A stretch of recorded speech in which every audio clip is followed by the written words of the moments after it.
Salut à tous, j'espère que vous allez bien. Alors pour aujourd'hui, nous allons parler sur comment rédiger une lettre de motivation pertinente. Alors avant tout, j'aimerais vous inviter à pouvoir vous abonner si vous ne l'avez pas encore fait et à activer la cloche des notifications pour ne pas manquer nos prochaines vidéos. Alors, comme le mot l'indique, la lettre de motivation est une lettre dans laquelle vous parlez de vos motivations, du pourquoi de votre candidature, et non un poème que vous rédigez à la France. Parce qu'il y a des ceux qui ramassent des mots par-ci par-là ensemble et rédigent un poème, tandis qu'ils devraient parler de leur motivation ou du pourquoi de leur candidature. Alors, vous devez savoir qu'une lettre de motivation doit contenir 4 à 5 points très importants. Alors, premièrement, il s'agit de la présentation.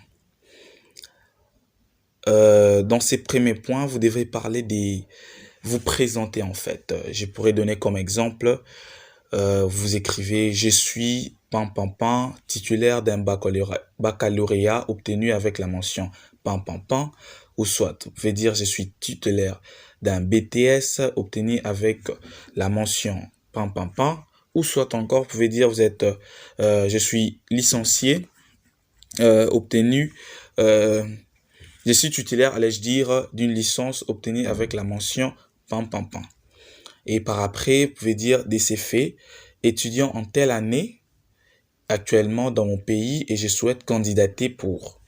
Alors, c'est important de pouvoir faire la présentation, parce qu'il y a de ceux qui pensent que, comme ils ont déjà leurs coordonnées dans leur compte Campus France, et que les universités ont accès à ces comptes, ou allais-je dire à ces coordonnées, et qu'il n'est pas important de vous présenter.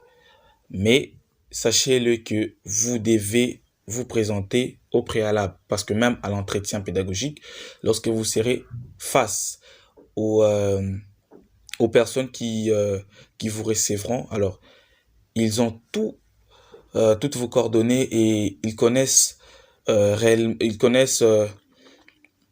votre candidature, votre dossier en gros, mais seulement ils vont vous demander des prix d'entrée de jeu de vous présenter.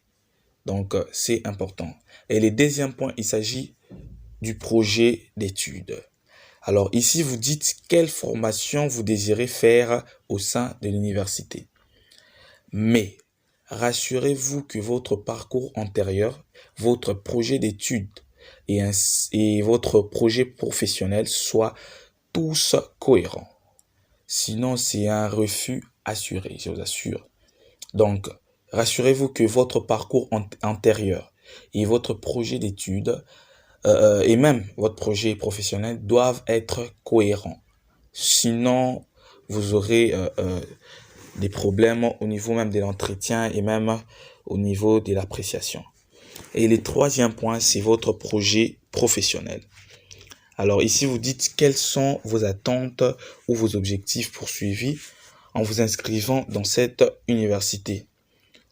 Ou mieux dans cette formation.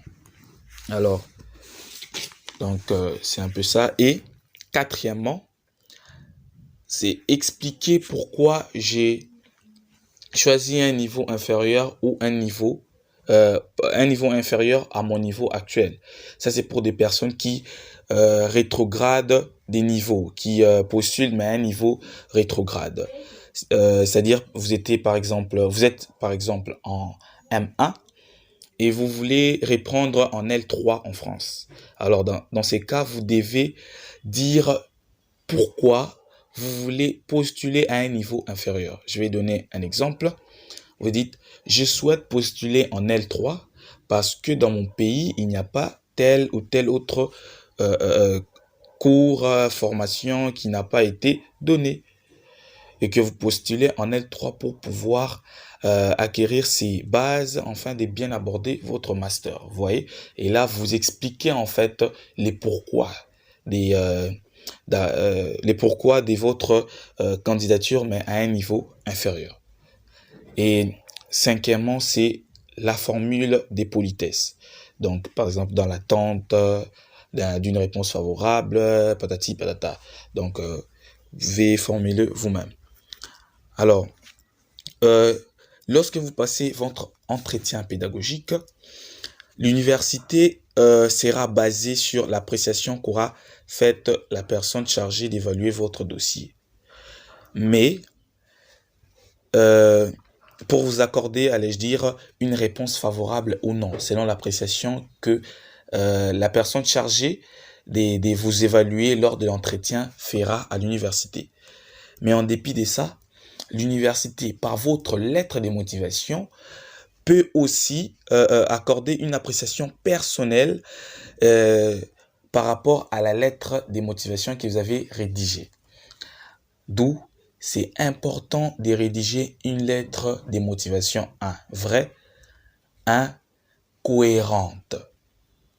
Alors, prenez au sérieux votre lettre de motivation, car c'est par la lettre de motivation que vous aurez une appréciation favorable au niveau même de l'entretien ou même au niveau de l'université, car la lettre de motivation a réellement a une place aussi au niveau de l'appréciation. Et aussi, évitez les copier-coller. Les sites Google que vous voyez, les sites qui sont sur Google que vous voyez, le personnel des Campus France les connaissent mieux que vous. Il y a quelques exemples là de certaines personnes qui ont fait du copier-coller et l'université en répondant a réellement dit que vous avez fait du copier-coller et c'est un refus. Alors évitez de faire des copier-coller, soyez vrai. Il n'y a rien de difficile, présentez-vous, dites votre projet d'études, votre projet professionnel, c'est-à-dire ce que vous poursuivez, ce que vous avez comme objectif en faisant cette formation. Et puis, une formule de politesse pour ceux qui ne postulent pas à une classe inférieure, mais ceux qui postulent à une classe inférieure par rapport à leur niveau actuel, ils doivent dire le pourquoi ils postulent à ce niveau inférieur. Mais sinon, c'est ça. Et c'était ça. Et pour ceux qui ne se sont pas encore abonnés, je vous invite à pouvoir vous abonner pour ne pas manquer plus de nos vidéos. Coucou.